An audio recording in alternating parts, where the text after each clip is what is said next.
CHERUB, Maximum Security, written by Robert Muchamore. Chapter 1. Cold. Before you entered basic training, you probably heard stories from qualified CHERUB agents about the nature of this 100-day course. Although every basic training course is designed to teach the same core abilities of physical fitness and extreme mental endurance, you can expect your training to differ from that of your predecessors in order to retain the element of surprise. Excerpt from the CHERUB Basic Training Manual. It looked the same in every direction. The sunlight blazing off the field of snow made it impossible for the two 10-year-old girls to see more than 20 metres into the distance, despite the heavily tinted snow goggles over their eyes. "How far to the checkpoint?" Lauren Adams shouted, breaking her stride to stare at the global positioning unit strapped around her best friend's wrist. "Only 2.5 kilometres, Bethany Parker shouted back. "If the ground stays flat, we should be at the shelter in 40 minutes. The girls had to shout for their voices to override the howling wind and the 3 layers of clothing protecting their ears. "That's cutting it close to sundown," Lauren yelled. "We'd better get a move on." They'd set off at dawn, dragging lightweight sleds that could be hooked over their shoulders and carried as backpacks on difficult terrain.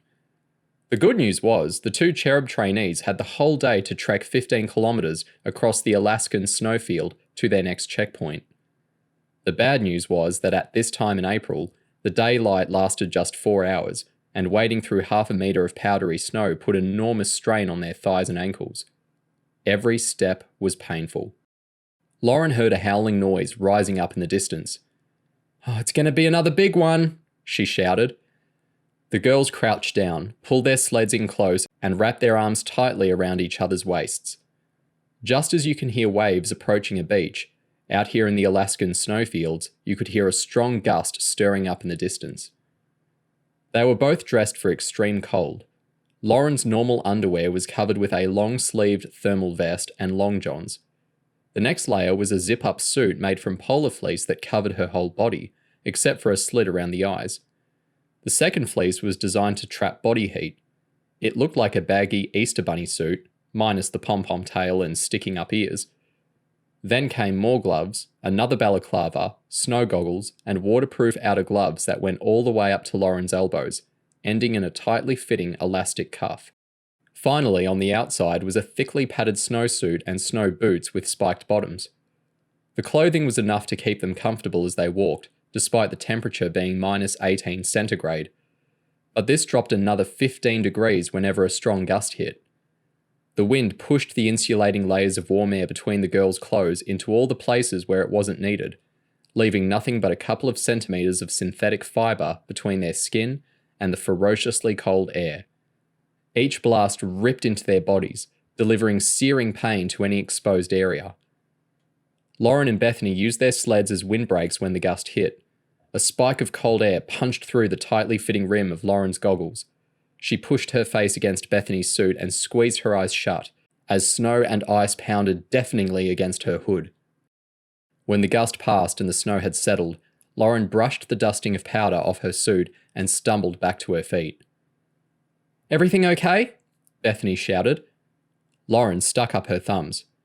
99 days down, 1 to go," she shouted. Lauren and Bethany's home for the night was a metal container painted in a high-visibility shade of orange. It was the kind of container you'd normally expect to pass on the motorway, mounted on the back of an articulated truck. There was a radio mast and a shattered flagpole lashed to the roof. The girls had beaten the darkness. The sun's distant face was already touching the horizon, and the light it sent through the mist of falling snow gave the whole landscape a powdery yellow hue. The girls were too exhausted to appreciate its beauty. All they cared about was getting warm. It took a few minutes to dig out the snow from around the 2 metal doors that formed one end of the container. Once they were open, Lauren dragged the 2 sleds inside, while Bethany searched along a wooden shelf until she found a gas lamp. Lauren closed the metal doors, creating a boom that would have been deafening if the girls' ears hadn't been shielded by their outdoor clothes. "We've got even less fuel tonight," Lauren shouted as the lamp erupted in an unsteady blue glow. She looked at the single bottle of gas as she peeled off her goggles and outermost set of gloves. Her hands were freezing, but it was impossible to manipulate anything with 3 sets of gloves on. On the first night of their week in the Alaskan wilderness, the girls had found 2 large bottles of gas in their shelter. They'd heated the room until it was toasty, cooked lavishly, and warmed up water to wash with. The fun ended abruptly when the gas ran out in the middle of the night and the indoor temperature rapidly dropped back below freezing. After this harsh lesson, the girls took pains to ration their energy supply. Bethany fixed a hose from the gas bottle to a small heater and lit just one of its 3 chambers. This would slowly bring the temperature inside their container above freezing. Until it did, the girls would keep as many of their outdoor clothes on as the task at hand allowed. They spent the next few minutes rummaging through the supplies that had been left for them. There were plenty of high-energy foods, such as tinned meats, flapjacks, instant noodles, chocolate bars, and glucose powder. They also found their mission briefings, clean underwear, fresh boot liners, and floor mats.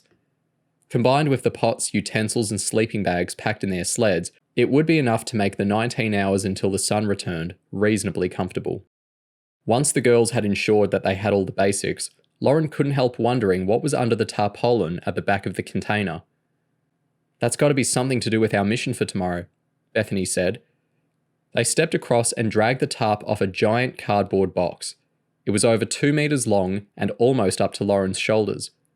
Scraping at the layer of frost over the cardboard revealed a Yamaha logo and an outline drawing of a snowmobile. "Cool," Bethany said. "I don't think my legs could handle another day trudging through that snow." "Have you ever driven one?" Lauren asked. "Nah," Bethany said, shaking her head excitedly. "But it can't be much different from the quad bikes we drove last summer at the hostel. Let's open our briefings and work out what we've got to do tomorrow." "We'd better take our temperatures and radio base camp first," Lauren said. There was a radio set already linked up to the aerial on the roof. Its battery was cold, and it took several seconds for the orange frequency display on the front panel to light up. While they waited, the girls took turns measuring their body temperature with a small plastic strip that you tucked under your armpit. The indicator lit up between the 35 and 36 degree marks on both of them. It meant the girls were running slightly below normal body temperature, which is exactly what you'd expect for 2 people who'd just spent several hours in extreme cold. Another hour would have been enough for them to develop early symptoms of hypothermia. Lauren grabbed the microphone and keyed up. "This is Unit 3 calling Instructor Large. Over." "Instructor Large receiving. Greetings, my little sugar plums." It was reassuring hearing a human voice other than Bethany's for the first time in 24 hours, even if it was that of Mr. Large, CHERUB's head training instructor. Large was a nasty piece of work. Pushing kids through tough training courses wasn't just part of his job, he actually enjoyed making them suffer. "Just reporting in to say that everything is fine with me and Unit 4, Lauren said. Over. "Why aren't you using the coded frequency? Over," Mr. Large asked angrily. Lauren realised her instructor was right and hurriedly flipped the scramble switch on the front of the receiver. "Oh, sorry. Over." "You will be tomorrow morning when I get my hands on you," Large snapped.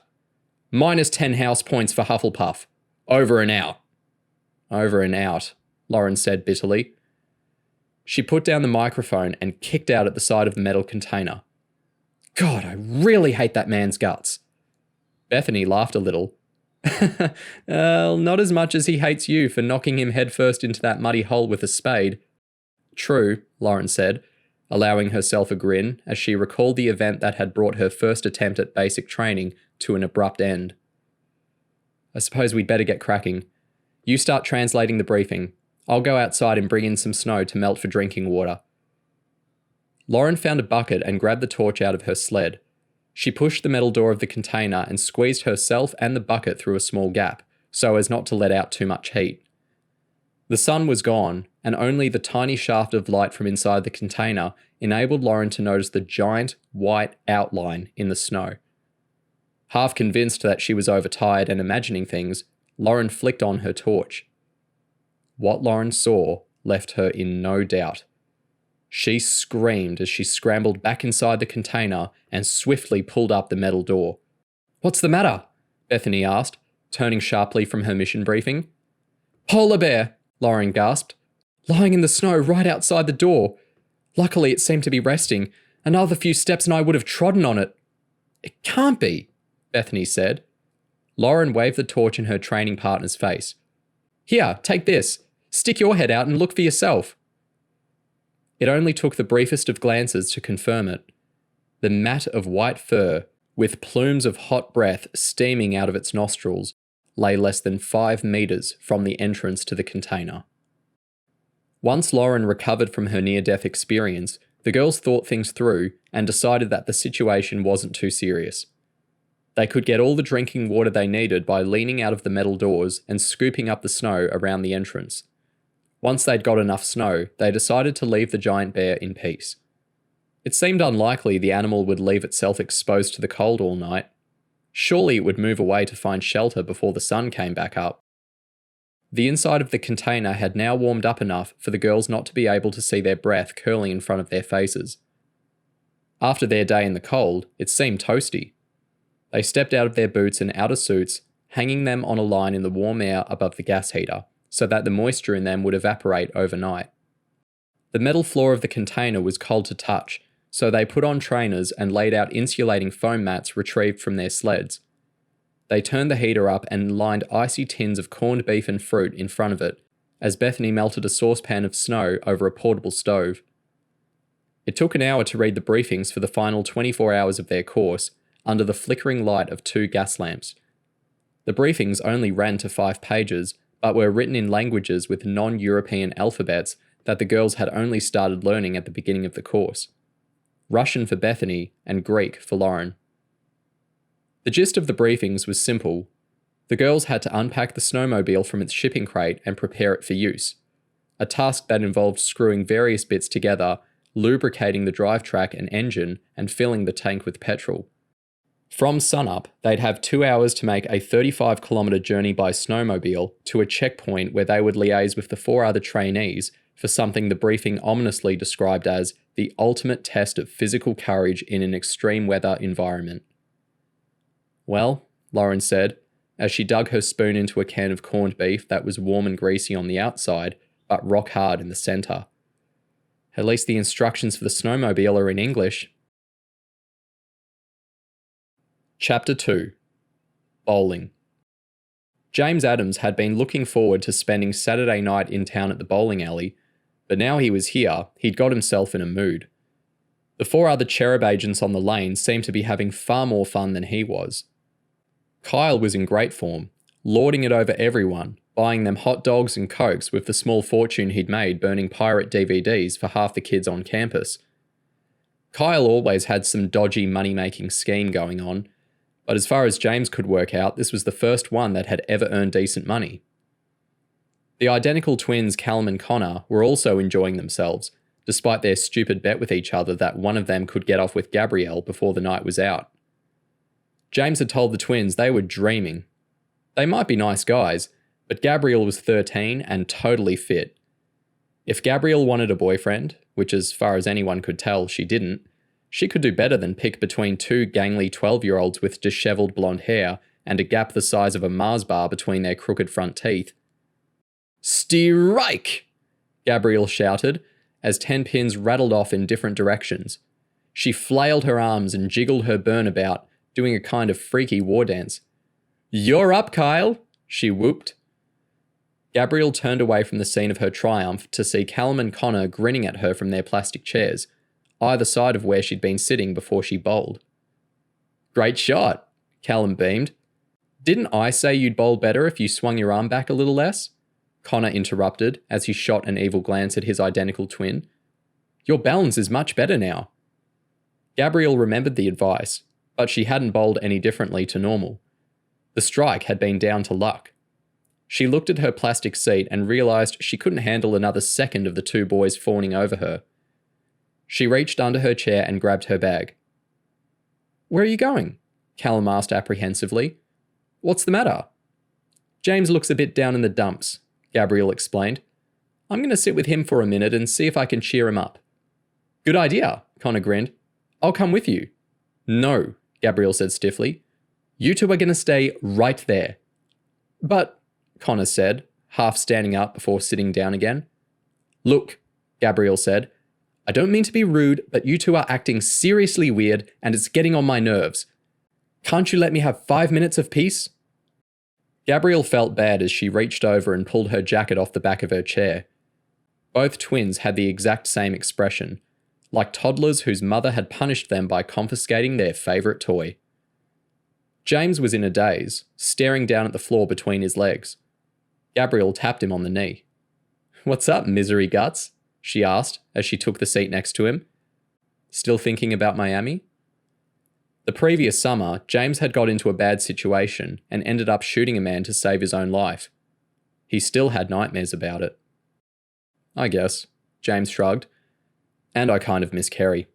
I haven't heard from her in over a week." "Neither have I," Gabrielle said.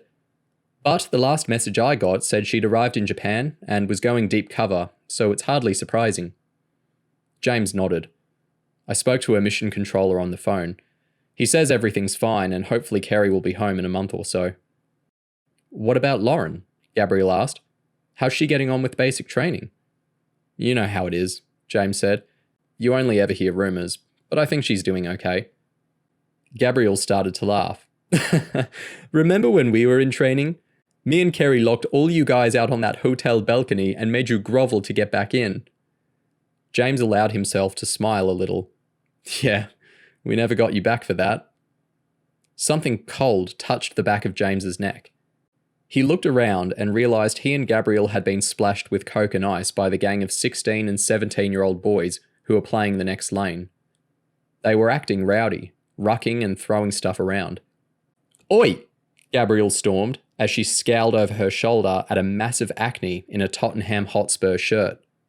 "Do you mind?" "Sorry," the kid said, grinning mischievously at the ice in the bottom of his cardboard cup. Gabrielle got the impression he wasn't sorry at all. "James!" Kyle shouted. "Your frame!" James got out of his seat and grabbed a bowling ball off the rack. He'd picked up a coupon and taken a couple of free bowling lessons, so when James was on form, he looked the business, delivering the ball in a powerful arc and racking up respectable scores. But not tonight. In fact, James's mood had nothing to do with missing Kerry, or worrying if Lauren would pass basic training. James was feeling down because he couldn't aim a bowling ball to save his life. He lined up, holding the heavy ball under his chin. He took a good, smooth swing. The ball crashed nicely into the front 3 pins, and for a second James thought he'd scored his first strike in ages. But pin 7, at the back on the far left, merely wobbled, and number 10 on the extreme right didn't even have the decency to do that. James couldn't believe his rotten luck. 7-10 split, Kyle shouted, slapping his thighs deliriously. "You're going down again, Adams." James glanced up at the scoreboard. When they bowled in a group, James usually fought Kyle for first place and won more than he lost. But he'd already lost 2 matches tonight and was 30 points behind Kyle in this one, with 4 frames left to play. James thought Kyle rubbing in the misery was harsh, conveniently forgetting he would have acted exactly the same if it had been Kyle having a bad night. James grabbed his ball as soon as it clattered onto the rack and stopped spinning. He lined up to take his second shot, glowering at the 2 pins standing on opposite sides of the lane. To make a 7-10 split, you need to hit one pin so hard that it bounces against the wall behind, then spins out and knocks down the pin on the opposite side. The shot requires a hefty chunk of luck, and even a World Championship standard bowler wouldn't expect to make it often. "You'll never hit both in a million years," Kyle goaded. James turned back and smirked at Kyle, struggling to fake an air of confidence. "Sit your butt down and watch the master at work." James swung the ball as hard as he could, but when you bowl fast, you lose control. The ball did a little bobble as James let go. It had plenty of pace, but James knew straight away that it wasn't right. "Turn back!" James gasped desperately as the ball edged closer to the gutter. "Come on, baby!" The ball thunked into the gutter a couple of metres shy of the pin. James put his hands over his eyes and cursed under his breath. He almost couldn't bear turning away, knowing he'd catch sight of Kyle's smug face. 8 points and a gutter ball, Kyle said happily. Maybe you should wander down to the bumper lanes and ask the supervisor if you can play with the little red shirt kids. James huffed as he slumped back into his seat next to Gabrielle. The way I'm going tonight, I reckon the little kids would beat me. You're doing better than Callum and Connor, though, Gabrielle said sympathetically, pointing up at the TV screen with the scores on it. Some consolation, that is. Those two are hopeless. Gabrielle smiled and brushed the back of her hand against James's leg. Just not your night, I guess. As she said it, both their backs got sprayed with more coke. They turned quickly to see two beefy-looking guys in football shirts wrestling in a puddle on the floor. James waited until they broke apart before having a go at them. What are you two retards playing at? James barked furiously. I'm bloody soaked. My top's all marked, Gabrielle said, looking anxiously down her back and wondering if the stains would come out. The two lads were giggling as they got to their feet. We're just having a laugh, the one in the Tottenham shirt said. The other lad looked less sympathetic. There's loads of empty seats over there, he grunted. Why don't you just move? Because this is our rink, Gabrielle said. I don't want to walk 5 miles every time I take my shot. Yeah, James agreed. Why should we move? Just because you want to roll around the floor with your boyfriend? The kid jabbed James in the back. Are you calling me a queer? James and Gabrielle stood up and turned around to face the two lads, who towered over them. I didn't come here for a row, James said. Nor did I, the tough guy said. But you're going the right way about getting into one, so why don't you just take your little wog girlfriend off and sit somewhere else? The tough guy had 25 centimetres and 15 kilos on Gabrielle, so he never expected what happened next. Gabrielle, who was a second dan karate black belt, launched a high kick over the row of plastic seats. Her bowling shoe slammed into the thug's kidney, and by the time he'd got his breath back, he was pinned to the ground with a bloody nose and an orange-painted thumbnail digging into his cheek. Call me that again, Gabrielle screamed as she bunched up her fist. Go on, I dare you. Her voice echoed across the bowling alley's metal roof as 100 sets of stunned eyes turned towards her. The whole place went quiet, except for the sound of a couple of squealing toddlers and the blipping of arcade machines. James quickly straddled over the rows of seats and rested his palm on Gabrielle's shoulder. Come on, Gabrielle, he said soothingly. Cool it. It's not worth getting upset over the likes of him. Gabrielle released her hand from her victim's face and stood up. James thought he'd defused the situation, but then he realised 4 other lads were moving in to surround them. As he stepped forward to walk back to his lane, a clumsy punch glanced across the side of his head. James instinctively swung back with his elbow to take out his assailant, catching him full in the face and deftly sweeping away his opponent's legs as he stumbled backwards. The other 3 lads didn't like this one bit. 2 lunged at James, while the guy in the Tottenham shirt tried to take down Gabrielle by jumping on her back. CHERUB had trained James to handle himself in a fight, but there's a limit to what you can do against 3 significantly larger opponents at close range. Luckily, the other CHERUBs were rushing to his defense. Kyle, Connor and Callum all piled over or around the seats and launched themselves at the thugs. James caught a second punch, and his bowling shoe squealed as he lost his balance on the polished wooden floor. He tried to get back on his feet, but he found himself trapped on the ground, while a tangle of limbs waged war overhead. He caught sight of Kyle's knee hitting someone in the guts, and Tottenham shirt guy getting pulled into a painful arm lock by the twins. By the time a group of adults, including the 2 CHERUB supervisors looking after the younger kids in the bumper lane, charged in to break up the fight, there was no doubt about the result. The 5 yobs were crawling around on the floor in varying degrees of pain, with a ring of steely-faced CHERUB agents surrounding them, defying them to make another move. James rolled onto his back and took a big gasp of air. He got a little rush from being on the winning side, even though his main contribution had been getting thumped in the head and falling over. He reckoned the older kids deserved what they'd got. The way they'd started on Gabrielle was totally out of order. But James's mood darkened as he levered himself up onto the plastic seats.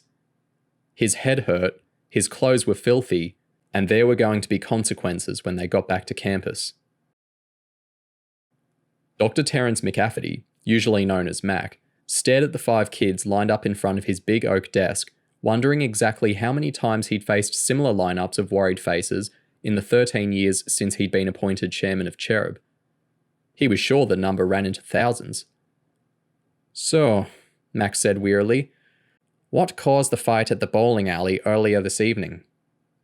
"This guy on the next rink had a go at Gabriel," Kyle explained, stepping forward and taking the lead role because he was the oldest. "They were chucking their drinks around and acting like idiots. We all kind of lost our temper and piled into them." "You all simultaneously decided to pile in," Mac said, clearly not finding this explanation likely. "And I suppose none of you is any more to blame than anyone else?" "That's right," Kyle lied. The rest of the lineup nodded. They'd huddled together and sorted out their cover story on the minibus ride back to campus. Gabrielle had started the punch-up, of course, but she'd been racially abused, and none of the other kids thought she deserved to cop all the blame. "I understand," Max said reluctantly. "If that's the way you want me to deal with this, so be it. But I spoke to the staff members who were at the scene, and I think I have a pretty accurate idea of what really happened." As he said this, Matt cast deliberate glances at Gabrielle and James. "I shouldn't have to tell you how serious this incident could have been," Matt continued. "It's been drilled into you all time and again. What is the number one priority for groups of CHERUB agents when they're off campus?" The lineup droned the answer, at different speeds and with varying degrees of gusto. "Keep a low profile." "A low profile," Mac nodded. "CHERUB is a secret organization.